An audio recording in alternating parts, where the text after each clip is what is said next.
আমার কাছে ঘোরাঘুরি ভালো লাগে, কোথাও বেড়াতে যাওয়া সেটাও ভালো লাগে, কিন্তু চাইলেই সব কিছু সম্ভব না। মাঝে মাঝে নিজের ইচ্ছের বিরুদ্ধে গিয়েও চলতে হয়। সব কিছু যদি সম্ভব হতো, দুনিয়াতে দুঃখ বলে কিছু থাকতো না, সবাই সুখে নিয়ে বসবাস করতো। হয়তো বা আমার জীবনটা এমন, তবে আশাবাদী, কখনো না কখনো নিজের স্বপ্নগুলো পূরণ করব। ব্যর্থতা একটাই, দুনিয়ার সৌন্দর্য বেশি দিন উপভোগ করতে পারিনি, তবে আশায় থাকি কোনো একদিন হয়তো বা সেই উপরওয়ালা এটা দেবে। ভাগ্যের লেখন কখন যে পরিবর্তন হয় সেটা একমাত্র উপরওয়ালাই ভালো জানে, হয়তো বা দুনিয়ার মানুষ সেটা বোঝে না।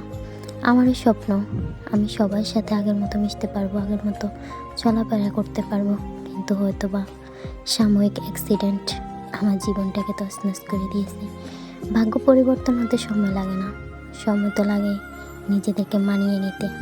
হয়তো বা আমার সেই ধৈর্যটা নেই, যে ধৈর্যটা থাকলে আমি এরকম আফসোস কখনোই করতাম না।